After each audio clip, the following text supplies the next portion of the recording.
चलो आज स्टार्ट करेंगे नया कंसंट्रेशन टर्म, नॉर्मालिटी। कौन सा है जी?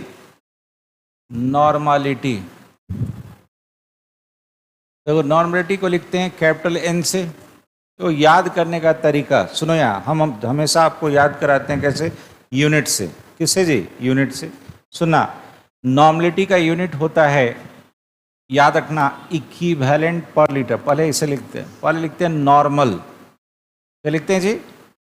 नॉर्मल कैपिटल एन से, या नहीं तो इसी को देखोगे ऐसा भी लिखा रहता है, इक्विवेलेंट पर लीटर। क्या बोले जी? इक्विवेलेंट पर लीटर। इसी को याद रखोगे। नॉर्मलिटी का यूनिट बोलो, बोलना, इक्विवेलेंट पर लीटर। नॉर्मलिटी का यूनिट इक्विवेलेंट पर लीटर। तो बोलो, हमेशा सिखाए हैं क्या? कंसंट्रेशन टर्म में ऊपर में कौन? सॉल्यूट। ऊपर में कौन? सॉल्यूट। नीचे में कौन? सॉल्यूशन। नीचे में कौन? केवल एक जगह था सॉल्वेंट, कहाँ पे? मोलालिटी में। बाकी सब जगह ऊपर में सॉल्यूट, नीचे में सॉल्यूशन। तो बोलो सॉल्यूट का क्या होगा? इक्विवेलेंट, और सॉल्यूशन का क्या होगा? लीटर। हो गया डेफिनेशन तैयार। बस आपको केवल यूनिट याद रखना। बोलो यूनिट क्या बोले? इक्विवेलेंट पर लीटर। अब आओ डेफिनेशन पे। ऊपर में हो जाएगा number of equivalent of solute, और नीचे में लीटर किसका? सॉल्यूशन का, यानी volume of solution in litre. अब इसका डेफिनेशन लिख लो, it is defined as number of equivalent of solute per litre of solution. बस याद क्या रखना था? बोलो नॉर्मलिटी का यूनिट क्या बोले? इक्विवेलेंट पर लीटर। रुकना भी, आपको पता होगा कि ये जो आपका नंबर ऑफ इक्विवेलेंट है, इसको निकालने का तरीका हम आपको कभी सिखाए हैं कि ऊपर में क्या लेना होगा? वेट। किस में? ग्राम में। तो किसका लेना था? सॉल्यूट का। और नीचे में यहाँ देखो, अगर वेट को मॉलिक्यूलर वेट से भाग दोगे तो नंबर ऑफ मोल्स आएगा। वेट को मॉलिक्यूलर वेट से भाग दोगे तो नंबर ऑफ मोल्स आएगा। लेकिन वेट को इक्विवेलेंट वेट से भाग दोगे तो नंबर ऑफ इक्विवेलेंट आएगा। फिर से बोलो, वेट को मॉलिक्यूलर वेट से भाग दोगे तो नंबर ऑफ मोल। लेकिन वेट को अगर आप इक्विवेलेंट वेट से भाग देंगे, किससे भाग देंगे? इक्विवेलेंट वेट ऑफ सॉल्यूट से जब भाग दे दोगे तो उसका क्या आ जाएगा? Number of equivalent. तो नंबर ऑफ इक्विवेलेंट मिल गया, weight in gram divided by equivalent weight. अगर आपको ये वॉल्यूम ऑफ सॉल्यूशन, अगर आपको इसका वॉल्यूम ऑफ सॉल्यूशन मिलीलीटर में दिया है, किस में दिया है? मिलीलीटर में, तो इसको 1000 से डिवाइड करोगे, 1000 कहाँ चला जाएगा? ऊपर। आपको देखो तो नॉर्मलिटी का आपको फार्मूला मिल गया। अरे मिला। तो ये जो फार्मूला है कभी भी रटना नहीं इसको, बस छोटा सा चीज आपको याद रखना है। बोलो क्या? इक्विवेलेंट पर लीटर। बोलो इक्विवेलेंट पर लीटर। तो ऊपर में क्या हो गया? नंबर ऑफ इक्विवेलेंट किसका? सॉल्यूट का। और नीचे में लीटर किसका? सॉल्यूशन का। नंबर ऑफ इक्विवेलेंट निकालने का तरीका, weight in gram divided by equivalent weight, divided by equivalent weight. अब यहाँ देखो, जैसे मान लो आपको कहीं लिखा हुआ है 4, ऐसे लिखा हुआ है 4 नॉर्मल H2SO4 सॉल्यूशन। मान लो कहीं लिखा हुआ है, क्वेश्चन में आपको सोचना है उसके विषय में। तो इसको हम क्या सोचेंगे? 4 नॉर्मल लिखा हुआ है, तो अभी हम बोले नॉर्मल मतलब क्या? इक्विवेलेंट पर लीटर। नॉर्मल मतलब क्या? इक्विवेलेंट पर लीटर। तो बोलो ऊपर वाला क्या बताता था? नंबर ऑफ इक्विवेलेंट किसका? सॉल्यूट का। सॉल्यूट है कौन? H2SO4। बोलो कितना इक्विवेलेंट? 4 इक्विवेलेंट। कितना इक्विवेलेंट? 4। तो अगर सर नीचे में कुछ नहीं लिखा है तो हम नीचे में 1 मान सकते हैं? अरे मान सकते हैं। तो ये क्या नीचे वाला क्या बताएगा? लीटर किसका? सॉल्यूशन का। यानी ये हो गया मेरा 1 लीटर वॉल्यूम सॉल्यूशन का। 1 लीटर मतलब कितना? 1000 मिलीलीटर। इतना क्लियर है? इतना क्लियर है? थोड़ा सा इक्विवेलेंट के विषय में बता देंगे। तो फिर से बोलो, नॉर्मलिटी का यूनिट क्या है? इक्विवेलेंट पर लीटर। हमेशा ऊपर में कौन? सॉल्यूट। नीचे में कौन? सॉल्यूशन। टेंशन करो, बढ़े आगे। फिर से बोलो, नॉर्मलिटी एकदम याद रखने का तरीका। बोलो इक्विवेलेंट पर लीटर। मोलारिटी याद रखने का तरीका, मोल पर लीटर। मोलालिटी याद रखने का तरीका, मोल पर केजी। हमेशा ऊपर में कौन? सॉल्यूट। नीचे में सॉल्यूशन। केवल मोलालिटी में नीचे में सॉल्वेंट। हो गया, पूरा कंसंट्रेशन टर्म याद हो गया। नहीं हुआ? Percentage by weight. By weight मतलब weight by weight. Percentage by volume मतलब volume by volume. Percentage strength, weight by volume, ऊपर में वेट नीचे में वॉल्यूम, हमेशा ऊपर कौन सॉल्यूट, नीचे कौन, हो गया। दिमाग में बस इतना ही रखना है, एकदम अपने आप तैयार हो जाएगा। अब आ जाओ, जैसे हमने एक एग्जाम्पल लिया आपको, 196 ग्राम है किसका, H2SO4 का, किसका जी, H2SO। अभी पीछे देखे थे कि अगर नंबर ऑफ इक्विवेलेंट निकालना होगा तो कैसे निकालते, उसका weight in gram divided by gram equivalent weight.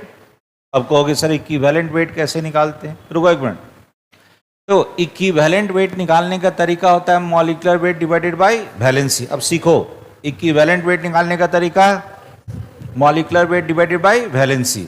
अब वैलेंसी किसी का भी कितना होगा ये डिसाइड होता है उस पर टोटल या तो पॉजिटिव चार्ज या तो निगेटिव चार्ज। कहोगे कैसे, अरे वैलेंसी कहते हैं कंबाइनिंग कैपेसिटी, बॉन्ड बनाने का ताकत। तो जो टोटल प्लस है या जो टोटल माइनस है, प्लस का मतलब उतना इलेक्ट्रॉन दिया, माइनस का मतलब उतना इलेक्ट्रॉन लिया, तो जितना देगा और जितना लेगा वही ना बॉन्ड बनाएगा। तो यहाँ पे बोलो या तो कह लो -2, एक हाइड्रोजन पे एक प्लस, तो 2 हाइड्रोजन पे 2 प्लस, तो टोटल प्लस वाला भी 2 है और टोटल माइनस वाला भी कितना है 2। तो कोई चार्ज को देख लो तो इसका वैलेंसी कितना हो मिल गया 2। ये क्लियर है। अब बोलो इसका मॉलिक्यूलर वेट H2SO4 का ये तो निकाल सकते हो ना, फार्मूला का मास कितना होता है, अरे H2SO4 का मास कितना आता है 98, सबको जोड़ोगे कितना आएगा 98, ये आ गया 98 और इसका वैलेंसी कितना 2, तो ये कितना आ गया 49। और चूंकि इसको अगर हम ग्राम में लिखेंगे, अगर हम इसको ग्राम में लिखेंगे, ग्राम इक्विवेलेंट वेट कहोगे ऑफ H2SO4, तो बोलो ये कितना हो जाएगा 49 ग्राम। अरे होगा, इक्विवेलेंट वेट का कोई यूनिट नहीं होता है, जब उसको ग्राम में लिखते हैं तो क्या बोलते हैं ग्राम इक्विवेलेंट वेट। 49 ग्राम पर इक्विवेलेंट हम ऐसे लिख सकते हैं, अरे लिख सकते हैं, फिर से बोलो, अरे H2SO4 का इक्विवेलेंट वेट निकालने का तरीका क्या बोले, molecular weight divided by valency. Molecular weight कितना 98, नीचे वैलेंसी कितनी 2, कितना आ गया 49। और जब उसको ग्राम में लिख देते हैं तो उसी को क्या बोलते हैं ग्राम इक्विवेलेंट वेट। यहाँ जाओ, वही लेना था ग्राम इक्विवेलेंट वेट। बोलो टोटल वेट कितना है 196 और ग्राम में, और इसका ग्राम इक्विवेलेंट वेट कितना है 49 ग्राम पर इक्विवेलेंट। अरे है, इसका मतलब देखो तो 196 में कितना इक्विवेलेंट आ जाएगा, कितनी बार में कटेगा 4, 4 इक्विवेलेंट। इसका मतलब देखो 4 इक्विवेलेंट अगर मेरा H2SO4 है तो बोलो मास कितना होगा 196। क्यों, क्योंकि एक इक्विवेलेंट में कितना 49, तो 196 में कितना 4। अब समझ में आया। फिर से बोलो नंबर ऑफ इक्विवेलेंट निकालने का तरीका, वेट बाय इक्विवेलेंट वेट या ग्राम इक्विवेलेंट वेट। अरे कहोगे वेट बाय इक्विवेलेंट वेट या ग्राम इक्विवेलेंट। तो पहले हमें इक्विवेलेंट वेट निकालना सीखना है। तो इक्विवेलेंट वेट निकालने का तरीका बोलो molecular weight divided by valency factor. तो किसी भी सब्सटेंस का वैलेंसी पहले डिसाइड कर लो और उसके मॉलिक्यूलर वेट को उससे भाग दे दो, क्या आ जाएगा इक्विवेलेंट वेट। अगर उसको हम ग्राम में लिख दें तो क्या कहते हैं ग्राम इक्विवेलेंट वेट। क्या कहते हैं ग्राम इक्विवेलेंट वेट। सुधारो, दो। अब आता है रिलेशन किस किस के बीच, मोलारिटी और नॉर्मालिटी के बीच। छोटा सा रिलेशन है। बोलो अभी अभी हमने सिखाया नॉर्मेटिव बराबर इक्विवेलेंट पर लीटर। अब मोलारिटी आपको पहले से पता है, बोलो मोल्स पर लीटर। कैसे आएगा इसके बीच का रिलेशन, रुक जा, छोड़ो कॉपी पेन, छोड़ दो कॉपी पेन, सब लोग यहाँ सीखो। अभी अभी जितना भी चीज़ मैंने सिखाया, सबसे पहले एक चीज़ सिखाया, किसी का भी नंबर ऑफ इक्विवेलेंट निकालने का तरीका। क्या तरीका सिखाए, वेट किस में चाहिए ग्राम में, और नीचे में क्या चाहिए ग्राम इक्विवेलेंट वेट बोलो, या सिंपली हम क्या लिख दे रहे हैं इक्विवेलेंट वेट। क्या लिख दे रहे हैं, यहाँ ध्यान देना, हमें पता है इक्विवेलेंट वेट निकालने का तरीका बताओ, बोलो ना molecular weight divided by valency factor, divided by valency factor या वैलेंसी बोलना। तो इसके जगह हम बैठा दे रहे हैं यहाँ weight in gram divided by equivalent weight के जगह लिख सकते हैं molecular weight divided by valency factor. अब इसको रीअरेंज कर दो, weight in gram divided by molecular weight, और ऊपर में कौन चला जाएगा वैलेंसी फैक्टर। गौर से देख तो ये वाला जो टर्म मिला, अब ये क्या आ गया ये क्या आ गया? Number of mole. क्या आ गया? जैसे वेट इन ग्राम को इक्विवेलेंट वेट से भाग दिए तो number of equivalent, wait in ग्राम को मॉलिक्यूलर वेट से भाग दो, क्या जाएगा? Number of moles. तो आपको क्या मिल गया यहाँ पे? देन कह सकते हो इधर जो नंबर ऑफ इक्विवेलेंट का टर्म है, इधर जो नंबर ऑफ इक्विवेलेंट का टर्म है, इस नंबर ऑफ इक्विवेलेंट बराबर नंबर ऑफ इक्विवेलेंट बराबर क्या मिलेगा? Number of moles into valency factor. अरे कुछ एक रिलेशन मिला। ये रिलेशन हम लोग पीछे भी निकाले थे। कहाँ पे?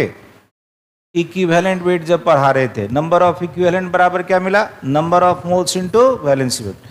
अब कहता है दोनों साइड डिवाइड करो इसको, दोनों साइड इसको डिवाइड कर दो, divide both side by volume of solution. किससे डिवाइड करो जी? Volume of solution in litre से, volume of solution in litre. तो देखो तो इधर मेरा क्या हो जाएगा? जैसे हम इसको डिवाइड करेंगे, यहां ध्यान देना, क्या हो जाएगा? इधर हो जाएगा मेरा, बोलो, number of equivalent divided by नीचे में कौन? बोलो, वॉल्यूम ऑफ किसका? सॉल्यूशन का। वॉल्यूम किसका जी? सॉल्यूशन का। वॉल्यूम ऑफ सॉल्यूशन किसमें? लीटर में। इधर है मेरा कौन? Number of moles. इसको भी किससे डिवाइड कर दो? बोलो ना, volume of solution in litre. और इनटू के मेरा क्या आ गया? Valency factor. बोलो तो ये क्या आ गया? इक्विवेलेंट पर लीटर। इक्विवेलेंट पर लीटर बराबर, बोलना, नॉर्मलिटी। ये क्या आ गया? मोल पर लीटर। मोल पर लीटर बराबर मोलारिटी। तो आपके पास साफ दिखाई दे रहा है यहाँ। देन यहाँ पे ऐसे फाइनली हमें क्या नजर आ गया? ये वाला क्या टर्म था? नॉर्मालिटी। ये क्या आ गया जी? नॉर्मालिटी। नॉर्मालिटी बराबर क्या मिल गया हमें? Molarity into valency factor. Molarity into valency factor. यही रिलेशन आपको दिमाग में रखना है। नॉर्मलिटी बराबर बोलो मोलारिटी इंटू वैलेंसी फैक्टर। इसको एक हम मेमोरी ट्रिक बता देते हैं, मेमोरी ट्रिक सिखा देते हैं। नेम याद रखना। क्या याद रखना जी? नेम। नेम से क्या है यहाँ देखना, ये जो n है, n बताएगा नॉर्मलिटी।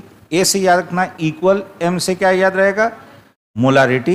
मोलारिटी और E है इक्विवेलेंट वेट निकालने में सबसे इंपॉर्टेंट चीज कौन होता था? सबसे इंपॉर्टेंट चीज कौन होता था? Valency factor. तो याद रखना। अगर कहोगे सर इतना नहीं याद रहेगा तो कैसे होगा? नेम याद रहेगा ना। नेम में n पहले आया और m कहाँ आया? बाद में। याद रखना n बराबर m इंटू वैलेंसी फैक्टर। फिर से बोलो, n पहले आया, अरे नेम में n पहले आया, बोलो n बराबर m बाद में है ना। n बराबर m, लोग कंफ्यूज यही करता है, m बराबर n कि n बराबर m? बोलो, n बराबर, नेम में n पहले, तो n बराबर m इंटू वैलेंसी फैक्टर। तुम कभी नहीं भूलोगे, नॉर्मलिटी और मोलारिटी में रिलेशन दिमाग में बैठा ले। Name n equal to m into valency factor. कहां से आया? ये क्लियर हुआ? फिर से बोलो, नंबर ऑफ इक्विवेलेंट बराबर weight by equivalent weight. Equivalent weight निकालने का तरीका, इसको रीअरेंज करो तो वेट बाई मॉलिक्यूलर वेट और वैलेंसी फैक्टर कहां चला गया? ऊपर। ये क्या आ गया? मोल। यानी नंबर ऑफ इक्विवेलेंट बराबर नंबर ऑफ मोल गुने वैलेंसी फैक्टर। दोनों तरफ वॉल्यूम ऑफ सॉल्यूशन से डिवाइड कर दो तो ये आ गया इक्विवेलेंट पर लीटर। इक्विवेलेंट पर लीटर बराबर, और ये आ गया मोल पर लीटर। मोल पर लीटर बराबर मोलारिटी। ये आ गया मेरा नॉर्मलिटी बराबर मोलारिटी इंटू वैलेंसी। फिर क्या याद रहेगा? नेम।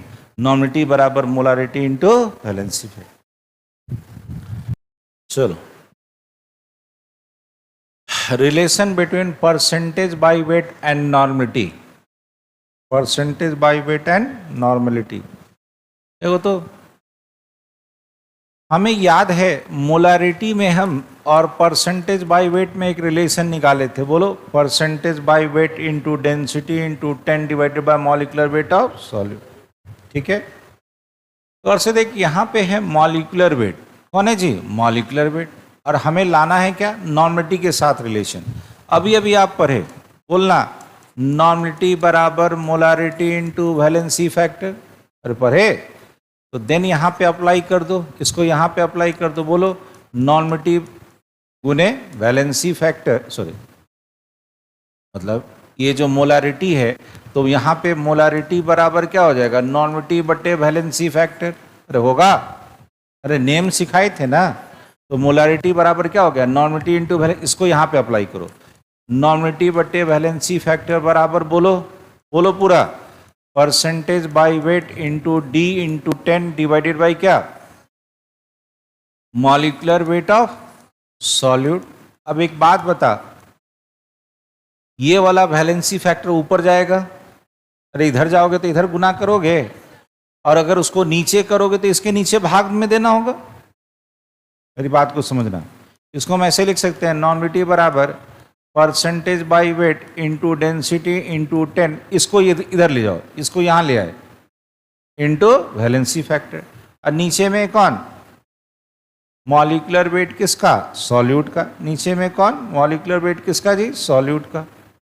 अब बताए यहाँ इसको हम नीचे लाओगे तो इसको भाग देना होगा, अरे होगा, यानी नॉर्मलिटी बराबर बोलो percentage by weight into D into 10।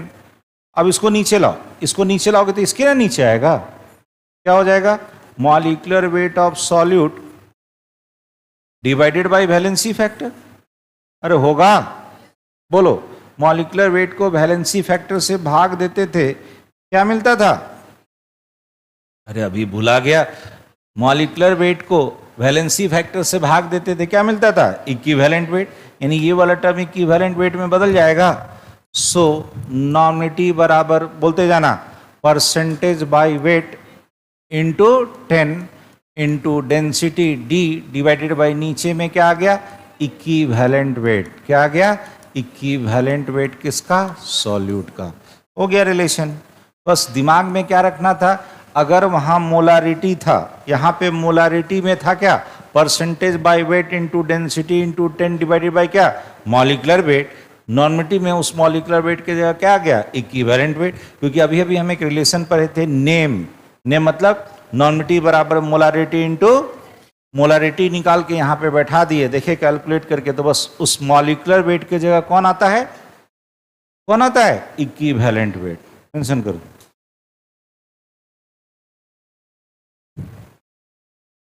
देखो question, find the molarity and normality of concentrated H2SO4 solution, specific gravity कितना दे रखा है, 1.84, जिसमें कहता है containing 98% by weight of pure acid. हम बस put the formula, get the result, तुरंत बन जाएगा, बन गया। देखो यहाँ सिंपल कहता है, हमने आपको मोलारिटी बराबर सिखाया था क्या, बोलो percentage by weight into density into 10 divided by क्या, मॉलिक्यूलर वेट किसका, सॉल्यूट का, मॉलिक्यूलर वेट ऑफ सॉल्यूट। चलो पुट करो, परसेंटेज बाय वेट कितना दे रखा है, 98, डेंसिटी दे रखा, अच्छा स्पेसिफिक ग्रेविटी, ये बताने हम पीछे शायद बता दिए हैं कि कहीं भी अगर आपको स्पेसिफिक ग्रेविटी अगर लिखा हो, स्पेसिफिक ग्रेविटी का ही मतलब ही होता है, सुनना एक मिनट, इसका मतलब होता है density of substance, density of substance उस पदार्थ का density divided by density of water, नीचे में किससे डिवाइड करते हैं, बोलना, डेंसिटी ऑफ वाटर, कहाँ पे, at same temperature and pressure, at same temperature and pressure, उसी टेम्परेचर प्रेशर का। आपको पता है, यहाँ देखना, डेंसिटी वाटर का कितना लेते हैं, तकरीबन 1 ग्राम पर मिलीलीटर, ये एग्जैक्ट होता है 4 डिग्री पे, कहाँ पे, 4 डिग्री पे। तो अगर ये 1 हो गया तो याद रखना, ये जो स्पेसिफिक ग्रेविटी कहीं भी लिखा रहे आज के बाद, तो याद रखिएगा ये कुछ नहीं बताए, ये क्या बता रहा है, डेंसिटी, ये क्या बता रहा है, डेंसिटी ऑफ सब्सटेंस। किसी का भी अगर स्पेसिफिक ग्रेविटी कहीं क्वेश्चन में लिखा रहे तो दिमाग में आ जाना चाहिए वो क्या है, डेंसिटी। हो गया, ये चीज़ जानना था इसलिए मैंने बता दिया। अब बोलो यहाँ आ जाओ, डेंसिटी कितना हो गया जी, 1.84 इंटू 10, और इसका मॉलिक्यूलर वेट H2SO4 का कितना होगा, 98, ये इससे ये कैंसिल हो गया, इससे ये आपका कैंसिल हो गया, ये कितना मिल गया 18.4 मोलर हो गया। रुको एक मिनट, अभी सीखे थे नेम, याद है, नॉमिनिटी बराबर मोलारिटी इंटू वैलेंसी फैक्टर। यहाँ 18.4 है, H2SO4 कौन है जी, H2SO4। आपको पता है ये कैसे टूटेगा, 2H प्लस और SO4 पर 2 माइनस, तो चूंकि SO4 पे 2 माइनस है तो यहाँ वैलेंसी फैक्टर 2 हो गया, 36 पॉइंट क्या आ जाएगा 8। इतना नॉर्मल, कुछ नहीं था, अच्छा वाला चीज़ था। बस इसमें सीखने को यही मिला कि specific gravity is nothing, it represents दी क्या डेंसिटी, क्योंकि पानी का डेंसिटी कितना ले लेते हैं 1। हाँ चलो तेजी। नेक्स्ट क्वेश्चन, नेक्स्ट क्वेश्चन कहता है 53 ग्राम किसका Na2CO3 का डिजॉल्व है 250 मिलीलीटर ऑफ ए सॉल्यूशन। सबसे पहले कहा मोलारिटी निकालो, दूसरा में कहता है मोलारिटी Na प्लस और CO3 का निकालो, और तीसरा में कहता है कंसंट्रेशन ऑफ CO3 इसमें निकालो ग्राम पर लीटर में। चलो शुरुआत दो तो बहुत आसान है, शुरुआती दो बहुत आसान है, put the formula get the result. तीसरा थोड़ा सा सोचना पड़ेगा, ग्राम पर लीटर में कैसे निकालेंगे। यहाँ देखो मोलारिटी बराबर मोल्स पर लीटर, मोल निकालने का तरीका बोलो weight by molecular wait, litre में नहीं, अगर वॉल्यूम मिलीलीटर में है तो ऊपर में कौन चला जाएगा 1000। वेट ऑफ सॉल्यूट बोलो कितना दे रखा है 53, Na2CO3 है तो इसका मॉलिक्यूलर वेट निकालिएगा, यह 106 आ जाएगा। वॉल्यूम ऑफ सॉल्यूशन दे रखा है कितना 250, बोले नहीं इतना आसान है जी, मिलीलीटर में तो ऊपर में क्या चला गया 1000, बस इसको काटना था, ये कटा इससे 2 बार में, ये कटा इससे 4 बार में, कितना हो जाएगा 2 मोलर आ गया। अब यहाँ देख दूसरा कहता है हमें पता है Na2CO3 कैसे टूटेगा, बोलो 2Na प्लस और CO3 पे बोलो 2 माइनस, इसके 1 मोल से बोलो ये कितना दिख रहा है 2 मोल बना, और ये कितना बना 1 मोल।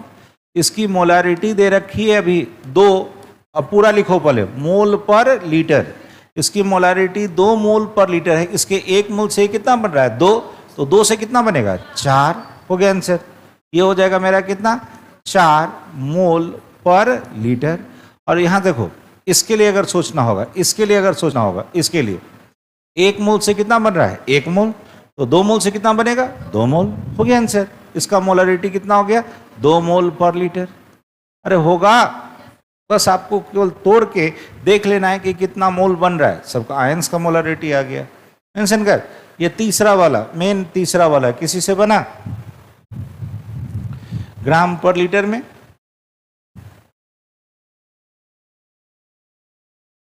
चलो तीसरा वाला आपसे क्या मांगा था कंसंट्रेशन किसका Na2CO3 का, किसमें ग्राम पर लीटर, नहीं बना ग्राम पर लीटर में। मोलारिटी निकाल ली कितना 2। अब सुनना, हमने तीसरा हमें सॉल्व करना है, थर्ड वाला बोलो जी। मोलारिटी बराबर हमने आपको सिखाया है मोल पर लीटर, अरे क्या सिखाया है, यानी कह सकते हो सो ये जो मोलारिटी है ऊपर में बोलो किसका mole, number of moles of solute, अरे होगा, नीचे में बोलो ना volume of solution, volume of solution किसमें लीटर में। मोल निकालने का तरीका बोलो वेट इन ग्राम, वेट किसका लेना था सॉल्यूट का ग्राम में, नीचे में मॉलिक्यूलर वेट, नीचे में बोलो मॉलिक्यूलर वेट किसका सॉल्यूट का, इनटू ये वॉल्यूम ऑफ सॉल्यूशन को लीटर में ही रहने दो, क्योंकि हमको वहां यूनिट किस में लेना था लीटर में, किस में लेना था लीटर। ध्यान देना सब लोग, ध्यान देना। इसको हम ऐसे लिख रहे हैं, क्या देख यहां से ये वाला हिस्सा निकाल रहे हैं, देखो तो ये ग्राम और नीचे में लीटर, ये ग्राम और नीचे में लीटर, तो देखो तो ये क्या आ गया, इधर था मोलारिटी, ये हो जाएगा ग्राम पर litre divided by molecular wait. अरे होगा, क्या मिल गया मेरे को, ग्राम पर लीटर अगर किसी का भी निकालना हो तो molarity into molecular weight of solute, अरे होगा। चलो, मोलारिटी आया था 2, अब मॉलिक्यूलर वेट Na2CO3 का कितना 106, आ गया 212 इतना ग्राम पर लीटर। वाह, फिर से रुको, फिर से, यही सब चीज तो सीखना है। फिर से बोलो, मोलारिटी बराबर मोल पर लीटर, मोलारिटी बराबर मोल निकालने का तरीका weight in gram divide by molecular weight. यहां देख, यहां ग्राम और यहां लीटर, दोनों को कंबाइन कर दिए, क्या बन गया ग्राम पर लीटर, वही तो हमें निकालना था। यानी ग्राम पर लीटर बराबर मॉलिक्यूलर वेट यहां जाएगा, यानी मोलारिटी इंटू, बोलना मॉलिक्यूलर वेट, मोलारिटी इंटू, ये वाला चीज आया ना। यहां देख, रुक एक मिनट। सिमिलरली एक चीज और याद रखना, सिमिलरली इसको नोट में भी बता देते हैं। सिमिलरली अगर आपको ग्राम पर लीटर निकालना है और नॉर्मिटी दिया रहे, तो वहां नॉर्मिटी दिया रहेगा तो इक्विवेलेंट वेट से गुना कर देना। किसे गुना कर देना, इक्विवेलेंट वेट से, ये भी आपका निकल जाएगा, ये भी याद रखना। फिर से बोलो, ग्राम पर लीटर अगर निकालना है, मोलारिटी दिया है तो किससे गुना किए, और ग्राम पर लीटर निकालना है, नॉर्मिटी दिया है तो किससे गुना कर देना, इक्विवेलेंट वेट से। ठीक है, उधारो। चलिए बढ़ते हैं आगे। एक क्वेश्चन है 2023 नीट का क्वेश्चन है, 1 molal in 1 molal solution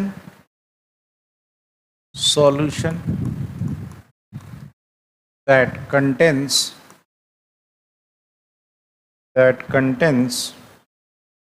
0.5 mole of solute, साथ में क्वेश्चन लिखिएगा। कहता है देयर इज, ऑप्शन ए है 500 gram of solvent, option b है 100 मिलीलीटर ऑफ सॉल्वेंट, सी है 1000 ग्राम ऑफ सॉल्वेंट, और डी है 500 मिलीलीटर ऑफ सॉल्वेंट।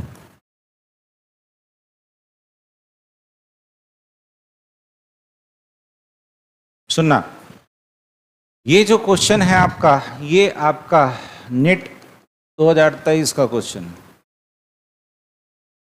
2023 का क्वेश्चन।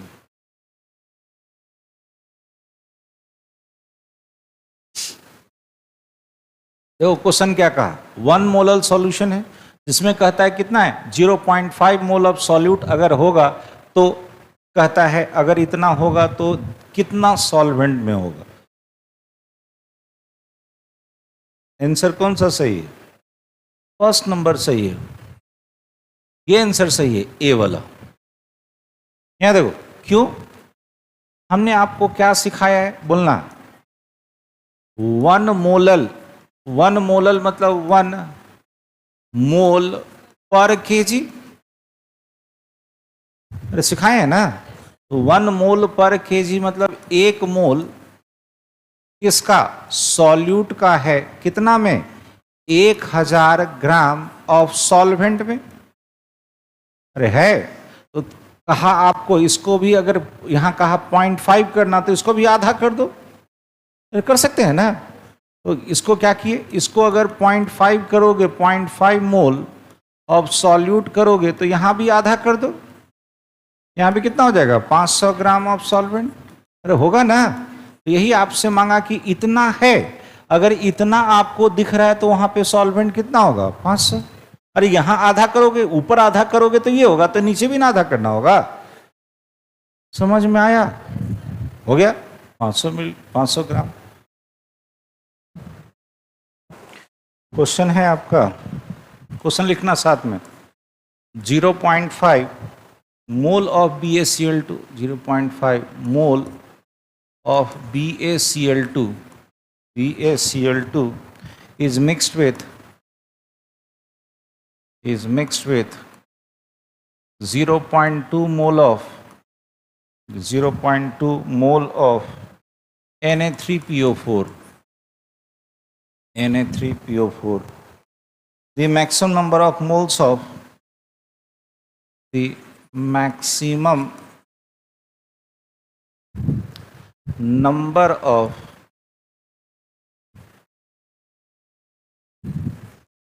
moles of Ba3PO4 का whole twice that can be formed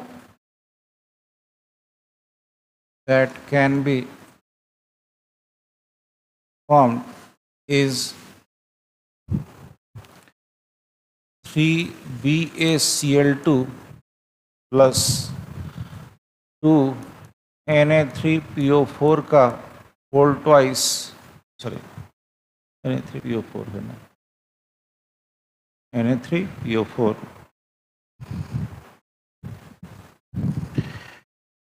इधर प्रोडक्ट में Ba3PO4 का whole twice plus 6 NaCl, answer में है 0.7, डी में है 0.5, सी में है 0.3 और डी में है 0.1। बना तो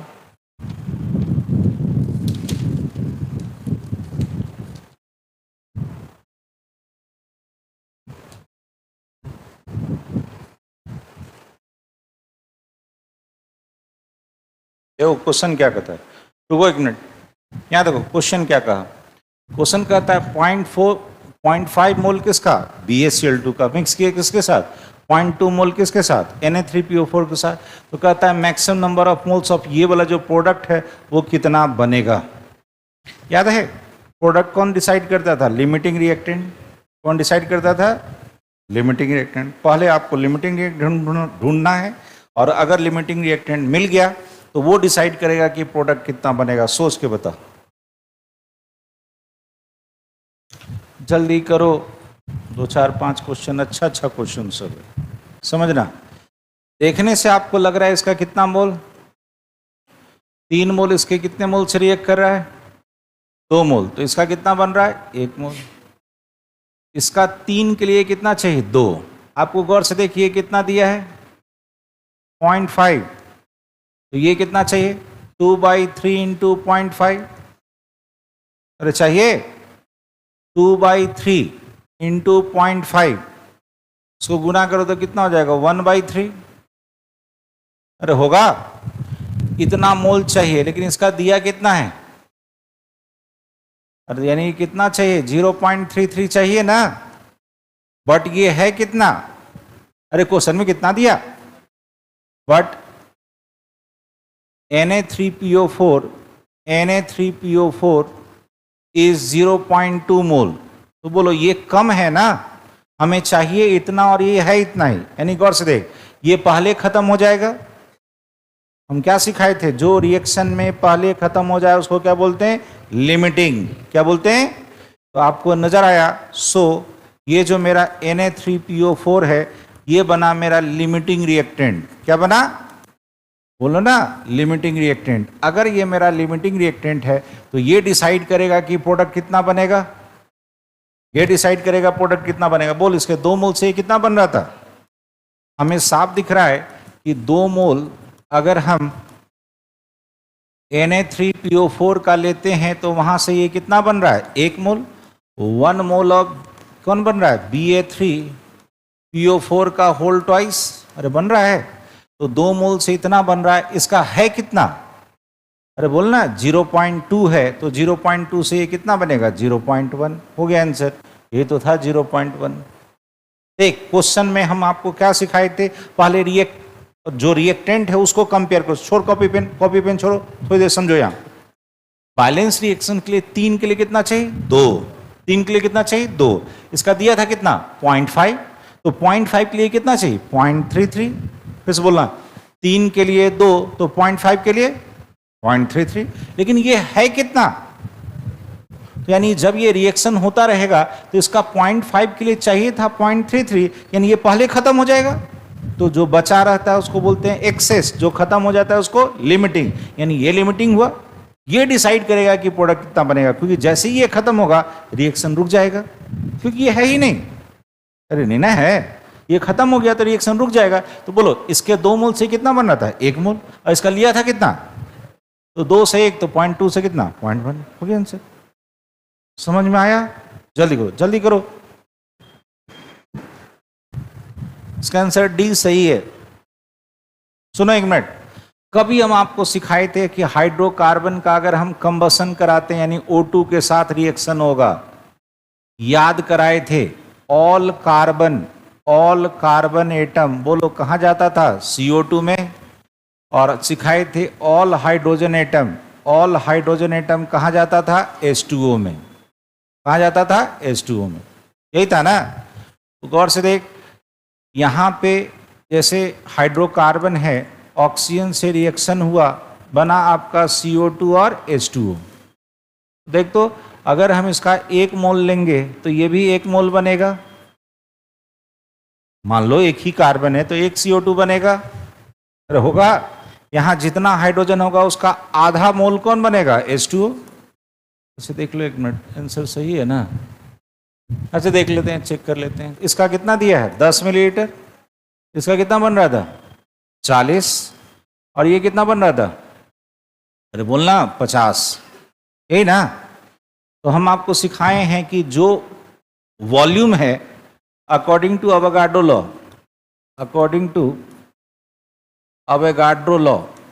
लॉ कहता है volume is directly proportional to number of moles same temperature pressure पे। तो इसको मान लो 10 मिलीलीटर को मान लो 1 मोल, क्या मान लो जी 1 मोल।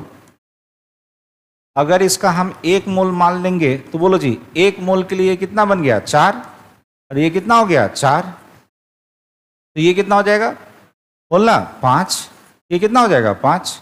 तो बोलना इसका 1 से ये कितना बन रहा था आधा, अरे कितना बन रहा था आधा, और अगर इसका 5 मोल है यानी ये टोटल कितना हो जाएगा 10 मोल। अरे डबल ना, 1 से बन रहा था आधा, तो अगर ये 5 मोल इसका दिया है यानी ये टोटल कितना होगा, यहाँ पे कितना होगा 10। मेरी बात को समझना, इसके 1 मोल से हाइड्रोजन कितना निकल रहा है आधा, हाइड्रोजन आधा है यानी ये आधा है, उसका कितना है आधा। तो कहता है सो कार्बन अगर 1 लोगे, कार्बन अगर नहीं सो कह सकते हो, कार्बन अगर 4 एटम लोगे तो हाइड्रोजन कितना हो जाएगा 10 एटम। अरे कितना हो जाएगा 10 एटम। फिर से सुन, इसका 1 मोल में बोलो कार्बन कितना आ रहा है 4, और ये दिख रहा है कितना 5, लेकिन यहाँ पे जो रिलेशन था यहाँ 1 से कितना था आधा। तो अगर ये 5 दिख रहा है तो 5 के लिए कितना हो जाएगा, डबल ना करोगे, अरे कितना करोगे, अरे यहाँ से 1 हाइड्रोजन, यहाँ मान लो 2 हाइड्रोजन रहा होगा तो H2O कितना बना होगा 1, 2 से 1।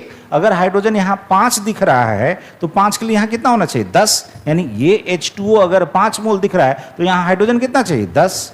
तो बोलो यहाँ इसका फार्मूला क्या हो जाएगा C4H10। देखो ये सब दिमाग का चीज है, बनाओगे तो पागल हो जाओगे। इसको पहले एडियोमेट्रिक बोलते थे, बिल्कुल अलग पार्ट होता था मोल में, ठीक है, गैसियस स्टेट का ये पार्ट होता था एडियोमेट्रिक। यहाँ देखो समझो मेरी बात को समझना। हाइड्रोकार्बन के 1 मोल से पानी कितना बन रहा है, ठीक है। तो पानी अगर आपका बन रहा है आधा मोल, तो इस आधा मोल में बोलो H2 कितना है 2, H2 कितना है मतलब हाइड्रोजन कितना है 2। तो कह सकते हो कि अगर 5 मोल है तो हाइड्रोजन कितना होगा 10। फिर से बोल, इसके 1 मोल में हाइड्रोजन कितना है 2, कितना है 2, तो 5 मोल में कितना होगा हाइड्रोजन 10। कार्बन तो दिख रहा है 4, तो कार्बन 4 है हाइड्रोजन 10 है, तो फॉर्मूला क्या हो जाएगा C4H10। क्लियर है, चलो उतार लो।